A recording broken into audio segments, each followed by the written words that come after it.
Hi guys, मैं कनक भारती। आप सभी का हमारे चैनल यूनेस्ट में वेलकम है। गाइस, हम लोग साइंस पढ़ रहे हैं एनसीईआरटी बुक से क्लास 6 का, जो कि लास्ट चैप्टर चल रहा है, जिसका नाम है कचरा संग्रहण एवं निपटान। यह सीटेट स्टेट बिहार में जो बीपीएससी एग्जाम कंडक्ट करेगी उसके लिए, या फिर आप कोई भी कॉम्पिटिटिव एग्जाम दे रहे हैं, सबके लिए यह इम्पोर्टेंट है।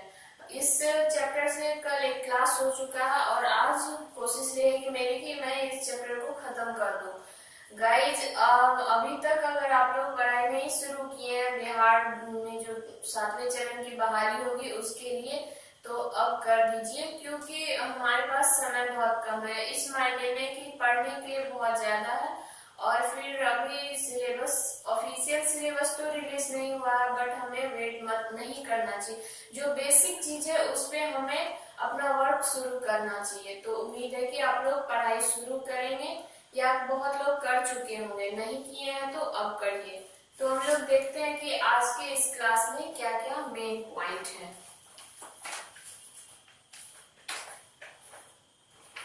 कुछ चीज हम लोग पढ़ चुके हैं कि जो कचरा होता है उसको बाहरी क्षेत्र, जो जहाँ पे जनजीवन रहता है, उससे बाहरी क्षेत्र में ले जाके फेंका जाता है, और उसको वहाँ पे बिखेर दिया जाता है, और उस पे मिट्टी दे दिया जाता है। उस पे या तो प्ले ग्राउंड या पार्क बना दिया जाता है, और उस लैंड पे जो है 20 वर्षों तक कोई कंस्ट्रक्शन का काम नहीं हो सकता। तो कल हम लोग पढ़े थे कि वहाँ पे पार्क बना दिया जाता है। तो अब देखते हैं अगला पॉइंट। जो मिट्टी जहाँ पे कचरा को फैलाया जाता है, उस मिट्टी पे लगभग 20 वर्षों तक कोई कंस्ट्रक्शन का काम नहीं हो सकता है, क्योंकि अगर होगा तो फिर वह मतलब ड्यूरेबल नहीं होगा। वहाँ का बिल्डिंग जो या कुछ भी होगा तो वो ड्यूरेबल नहीं होगा। कचरे के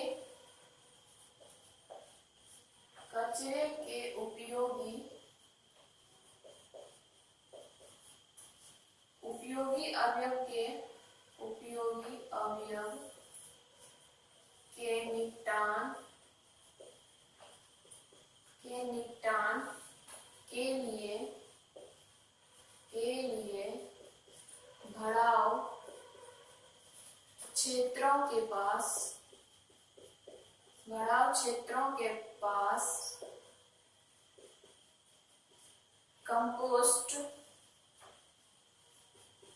कंपोस्ट बनाने वाले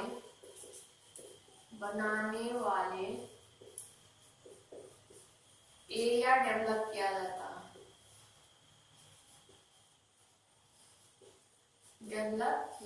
है।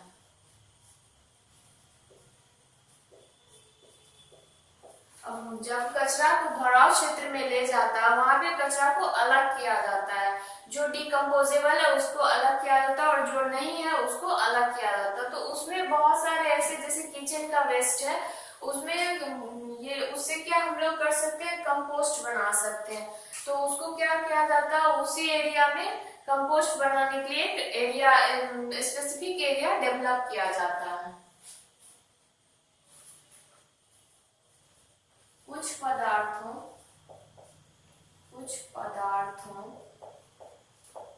के विगलित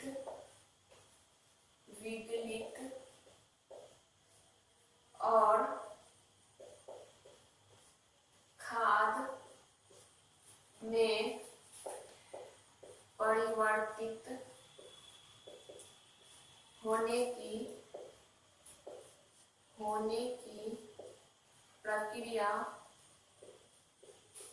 की प्रक्रिया को कंपोस्टिंग कहते हैं।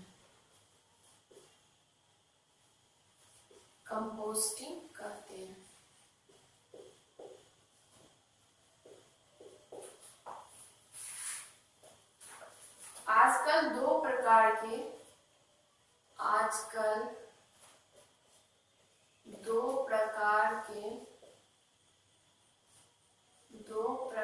के डस्टबिन का यूज किया जा रहा है,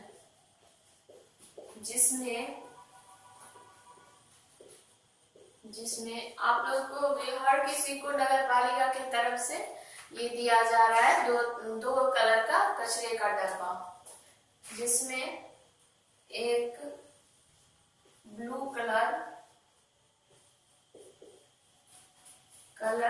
तथा दूसरा ग्रीन कलर का होता है। और ये जो दोनों कलर है उसमें अलग अलग टाइप का कचरा फेंका जाता है। ब्लू डस्टबिन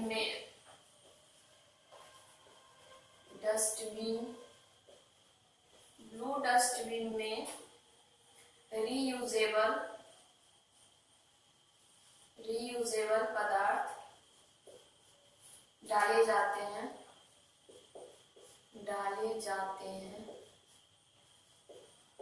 जैसे प्लास्टिक, मेटल, शीशा आदि।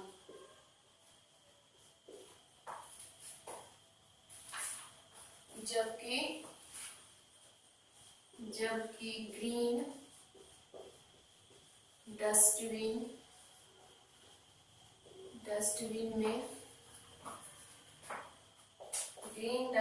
में रसोई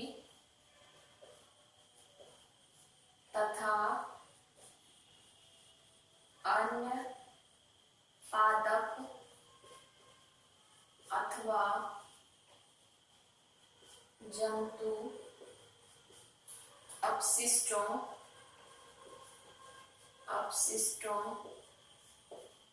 को कलेक्ट करने के लिए होते हैं,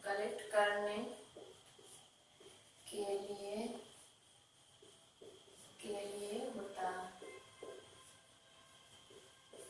नगर पालिका की तरफ से जो गाड़ी आती है उसमें एक सॉन्ग लगा हुआ है, जैसे गाड़ी वाला आया घर से कचरा निकाल, ये बहुत ही पॉपुलर सॉन्ग हो गया है। ये कचरा कलेक्ट करने के लिए जो गाड़ी आता है उसमें रहता है। फिर है कि वर्मी कंपोस्ट, यहाँ से जो कुछ डिकम्पोज होने वाला वेस्ट होता है उसको हम लोग वर्मी कंपोस्ट के द्वारा खाद भी बना सकते हैं, नेचुरल खाद। तो उसमें क्या है, वर्मी कंपोस्टिंग, या उसको क्रीमी कंपोस्टिंग कहते हैं, क्रीमी कंपोस्टिंग।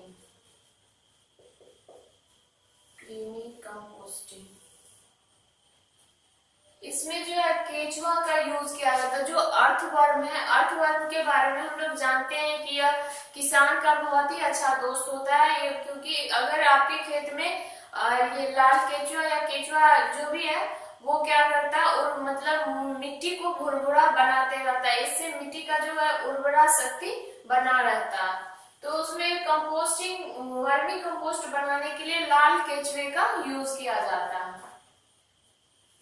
लाल केचुआ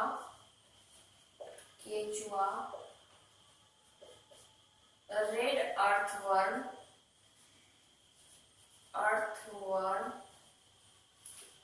की सहायता से कंपोस्ट बनाने की विधि को वर्मी कंपोस्टिंग अथवा क्रीमी कंपोस्टिंग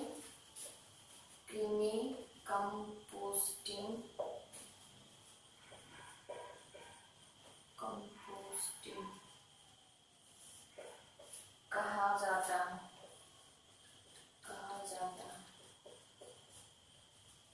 इसमें जो गड्ढा बनाया जाता है वो कितने सेंटीमीटर तक गहरा हो सकता है? गड्ढे की गहराई गहराई 30 सेंटीमीटर। कितना? 30 सेंटीमीटर तक हो सकता है।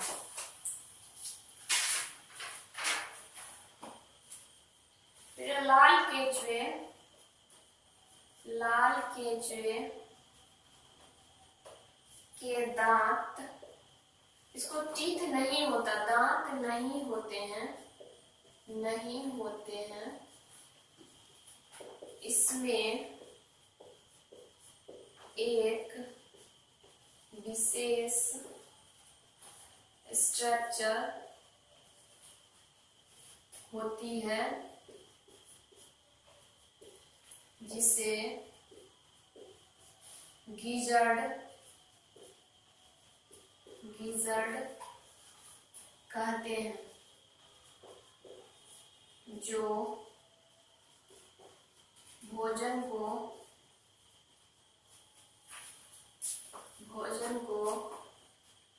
पीसने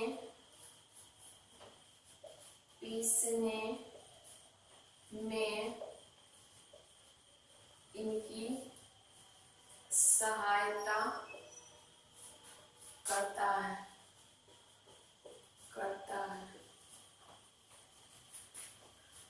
कोई लाल कृमि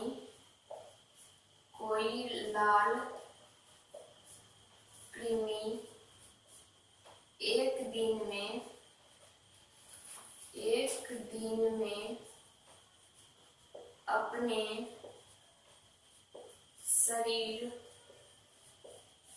के भार के वेट के इक्वल भोजन खा सकता है।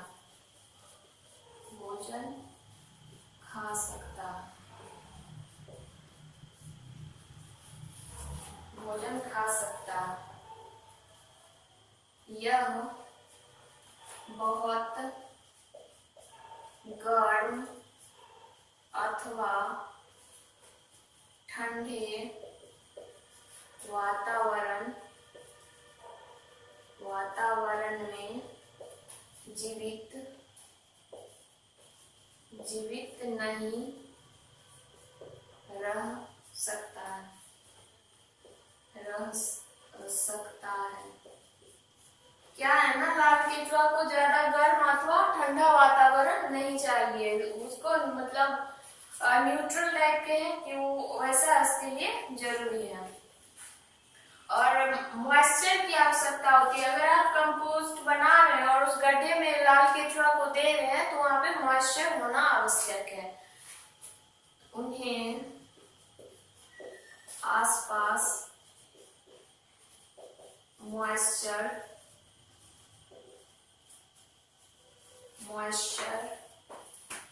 की आवश्यकता पड़ती है।